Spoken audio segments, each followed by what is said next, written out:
भाग 25।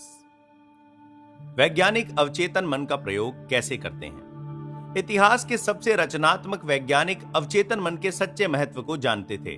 Edison, Markovnikov, Einstein और कई अन्य वैज्ञानिकों ने अवचेतन मन का प्रयोग करके ऐसा ज्ञान और जानकारी हासिल की जिससे उन्होंने महान उपलब्धियां पाई। अवचेतन मन की शक्ति को कर्म में बदलने की योग्यता महान वैज्ञानिकों एवं शोधकर्ताओं की सफलता में बहुत महत्वपूर्ण और निर्णायक तथ्य है। इसका एक बहुत अद्भुत उदाहरण फ्रेडरिक बॉन स्ट्रेडोनिट्स के जीवन में देखा जा सकता है। वे काफी समय से बेंजीन नामक हाइड्रोकार्बन के रासायनिक सूत्र को समझने के लिए जूझ रहे थे, जिसमें कार्बन और हाइड्रोजन के 6 परमाणु होते हैं। स्ट्रेडोनिट्स इस समस्या से लगातार परेशान हो रहे थे। उनकी तमाम कोशिशें नाकाम हो रही थीं। जब वे इस गुत्थी को सुलझाने में कामयाब नहीं हुए तो उन्होंने थककर मामले को अपने अवचेतन मन को सौंप दिया। इसके कुछ समय बाद जब वे लंदन की एक बस में चढ़ने वाले थे तो उनके अवचेतन मन ने उनके दिमाग में अचानक एक चमत्कार महसूस किया। अपने मन में स्ट्रेडोनिट्स ने सांप की छवि देखी जो अपनी ही पूंछ को काट रहा था और गोल गोल घूम रहा था। अवचेतन मन के इस संदेश से वे प्रेरित हो गए और उन्होंने अपनी खोज की दिशा बदल ली। जल्दी ही उन्हें लंबे समय से चाहा गया जवाब मिल गया, परमाणुओं का गोलाकार संयोजन, जिसे बेंजीन रिंग के नाम से जाना जाता है। निकोला टेस्ला विद्युत के क्षेत्र में बहुत प्रतिभाशाली पथ प्रदर्शक थे। विज्ञान म्यूजियमों में रखी टेस्ला कॉइल बच्चों को हमेशा बहुत पसंद आती है। यह उनका सिर्फ एक आविष्कार है। आवेशित धातु को इस गोले में जब कोई छूता है तो स्थैतिक विद्युत उसके बाल खड़े कर देती है। टेस्ला ने प्रसारण ऊर्जा की अवधारणा के भी प्रयोग किए और इस विषय में उनके विचार अब भी क्रांतिकारी समझे जाते हैं। टेस्ला अवचेतन मन की शक्ति पर विश्वास करते थे और उसका इस्तेमाल भी करते थे।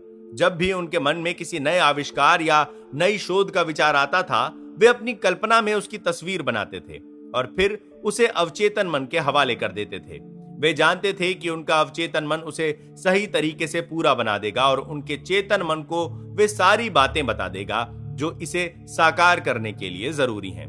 हर संभावित सुधार पर शांति से मनन करने की वजह से गलतियां सुधारने में उनका जरा भी समय बर्बाद नहीं हुआ। उनके साथ काम करने वाले तकनीशियनों को वे अपने मस्तिष्क से निकला आदेशपूर्ण उत्पाद देने में सक्षम थे। एक साक्षात्कार में उन्होंने कहा था, मेरा यंत्र हमेशा मेरी कल्पना के अनुरूप ही काम करता है। पिछले 20 वर्षों में इसका एक भी अपवाद नहीं है। हार्वर्ड यूनिवर्सिटी के प्रोफेसर लुई अगेजिस 19वीं सदी के सबसे प्रसिद्ध अमेरिकी प्रकृति वैज्ञानिकों में से एक थे। उन्होंने अपने अवचेतन मन की महान शक्तियों को नींद में महसूस किया। नीचे दिया गया उदाहरण अगेसिस की जीवनी से लिया गया है, जिसे उनकी विधवा पत्नी ने लिखा है। वे 2 सप्ताह से एक पत्थर के टुकड़े पर संरक्षित फॉसिल की धुंधली छाप को समझने की कोशिश कर रहे थे। थकने और चकराने के बाद उन्होंने आखिरकार अपना काम एक तरफ रख दिया और उसे अपने दिमाग से निकालने की कोशिश की। इसके ठीक बाद एक बार आधी रात को जब उनकी नींद खुली तो उन्हें यकीन था कि सोते समय उन्होंने उसी मछली को देखा था जिसमें सभी खोए हुए अंग पूरी तरह से दिख रहे थे। लेकिन जब उन्होंने उस छवि को याद करने की कोशिश की तो वो उन्हें याद नहीं आई।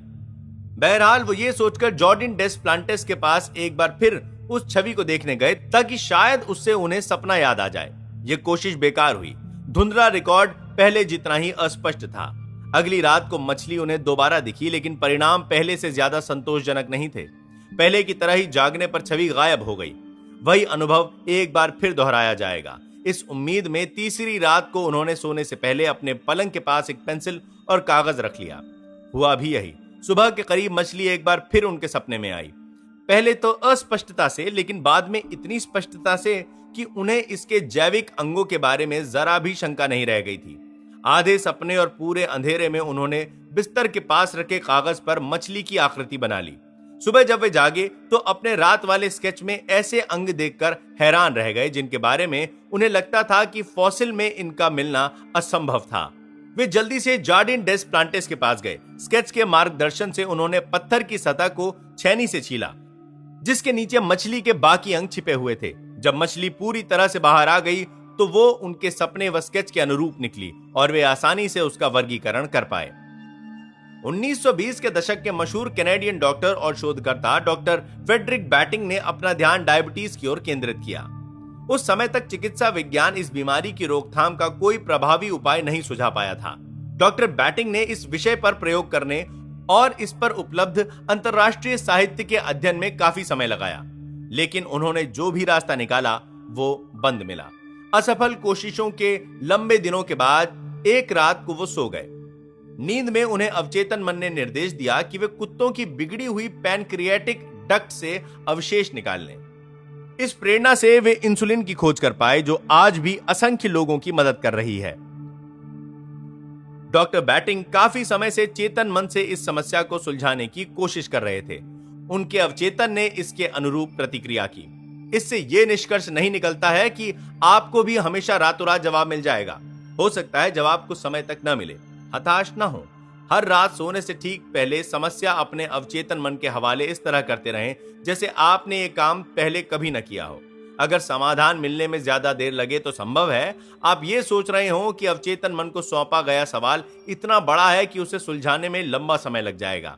यह हैरानी की बात नहीं है। आमतौर पर हम सभी को विश्वास होता है कि हमारी समस्याएं मुश्किल हैं। अगर वे मुश्किल नहीं होती तो वे समस्याएं नहीं होती। जो भी हो, यह धारणा गलत है। आपका अवचेतन मन समय और स्थान के बंधन से परे है। यह यकीन करते हुए सोने जाएं कि आपको जवाब अभी मिल गया है। यह घोषणा न करें कि जवाब का भविष्य में इंतजार करना पड़ेगा। परिणाम में आस्था रखें। इस पुस्तक को पढ़ते समय अभी विश्वास करो कि आपकी समस्या का एक जवाब है, एक आदर्श समाधान है।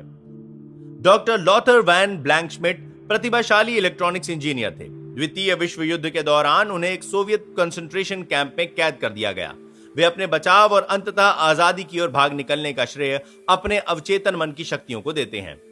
मैं रूस में एक कोयला खदान में युद्धबंदी था और मैंने जेल के अहाते में अपने चारों तरफ लोगों को मरते देखा। क्रूर पहरेदार, दंभी ऑफिसर और चालाक कम्युनिस्ट अफसर हम पर नजर रखते थे। थोड़े से मेडिकल चेकअप के बाद हर कैदी के कोयले का कोटा तय कर दिया जाता था।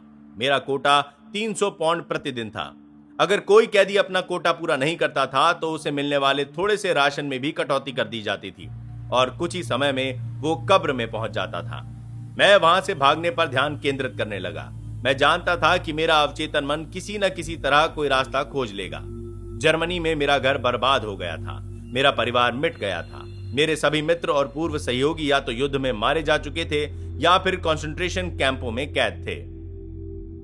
मैंने अपने अवचेतन मन से कहा, मैं लॉस एंजलिस पहुंचना चाहता हूं और आपको रास्ता खोजना है। मैंने लॉस एंजलिस की तस्वीरें देखी थी और मुझे कुछ सड़कें और इमारतें बहुत अच्छी तरह याद थीं। मैं उन्हें बार बार याद करने लगा। हर दिन, हर रात मैं कल्पना करता था कि मैं विल्शायर रोड पर एक अमेरिकी लड़की के साथ टहल रहा हूं जिससे मैं युद्ध से पहले बर्लिन में मिला था। अब वो मेरी पत्नी है। मेरी कल्पना में हम स्टोर्स में गए, बसों में यात्रा की और रेस्टोरेंट्स में भोजन किया। हर रात मैं खास तौर पर स्वयं को अपनी काल्पनिक अमेरिकी कार में लॉस एंजलिस की सड़कों पर इधर से उधर जाते देखता था। मैंने ये सब बहुत स्पष्ट और वास्तविक बना लिया। मेरे मस्तिष्क में ये तस्वीरें उतनी ही वास्तविक या स्वाभाविक थीं जितना कि कंसंट्रेशन कैंप के बाहर लगा पेड़।